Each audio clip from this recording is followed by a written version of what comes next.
মজাদার কিছু খেতে ইচ্ছে করছে কিন্তু হাতে একদমই সময় নেই, তাহলে আজকের এই চিকেন তান্দুরি রেসিপিটা একবার দেখে নিন। সহজ উপকরণে কম সময়ে তৈরি করে ফেলুন দারুণ মজার chicken tandoori. Welcome to Bengal bites. প্রথমেই দেখে নিই কী কী উপকরণ লাগছে।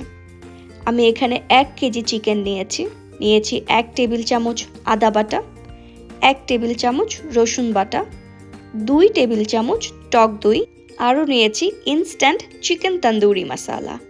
আমি এই রেসিপিটার জন্য শান চিকেন তন্দুরি মশলা ইউজ করছি। আপনারা চাইলে যে কোনো ব্র্যান্ডের মশলা ইউজ করতে পারবেন। দিয়ে নেব 2 টেবিল চামচ তেল, সাথে দেব 2 টেবিল চামচ চিলি সস। আপনার যদি ঝাল খুব পছন্দ হয়ে থাকে সেক্ষেত্রে চিলি সসের পরিমাণটা একটু বাড়িয়ে নিতে পারেন। এবার সব উপকরণগুলো মাংসের সাথে খুব সুন্দর করে মাখিয়ে নিব। উইকডেজে যখন কাজের চাপ প্রচণ্ড বেশি থাকে আমরা মাঝে সাঝে এটা বানাই।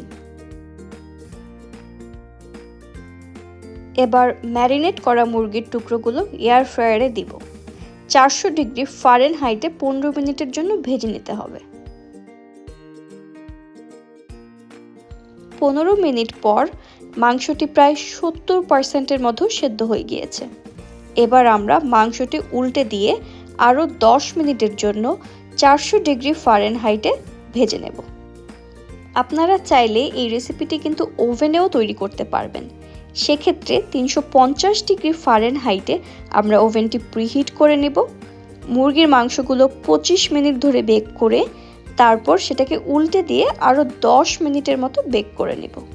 আর চুলায় করতে চাইলে মাঝারি আঁচে 20 মিনিটের মতো মাংসটি ভেজে নিতে হবে। তারপর উল্টে দিয়ে আরও 10 থেকে 15 মিনিট ভেজে নিতে হবে। 10 মিনিট পর এয়ার ফ্রায়ার থেকে মুরগির টুকরোগুলো বের করে নিলাম। খুব সুন্দর একটি রং এসেছে আর অসাধারণ ঘ্রাণ।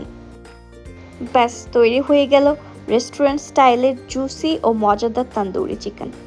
এই রেসিপিটা অবশ্যই আপনারা বাসায় ট্রাই করবেন এবং আমাদের কমেন্টে জানাতে ভুলবেন না। দেখা হবে পরের ভিডিওতে অন্য কোনো রেসিপি নিয়ে। আল্লাহ হাফেজ।